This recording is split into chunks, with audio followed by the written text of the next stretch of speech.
We are here at Buffalo City Hall, where we're about to take a tour with our guide Peter, who will be talking to us about all the fascinating history of this great building. 1932 is the year that City Hall was officially opened in commemoration of that centennial. It's been described as an Art Deco masterpiece. Let's go up on the, I'll call it the porch. Up here is the seal of the city of Buffalo, which appears all over the place. And it's a thumbnail sketch of the history of the city. The murals, this depicts the Queen of Peace, and she's holding apart a British, Canadian, and American soldier.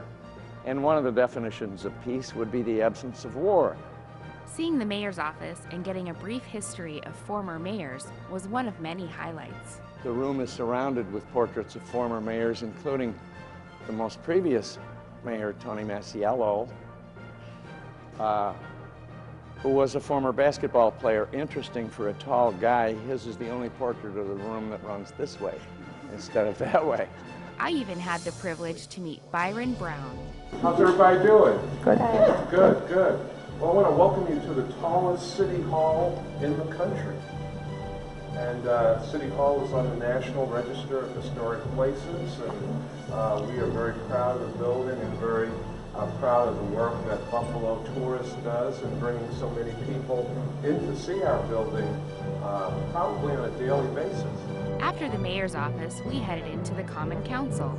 The feature is the skylight. It's probably the solar system. The seats, you will notice, are a little smaller than you would expect. They have hat racks underneath them.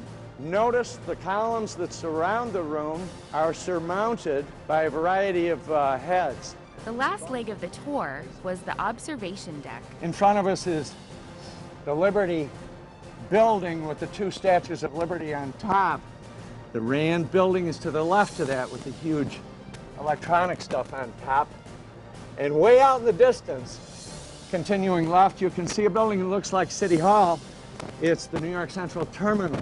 Even though it was a bit smoggy, the view was still beautiful. The history here is amazing, and I was so impressed with this tour.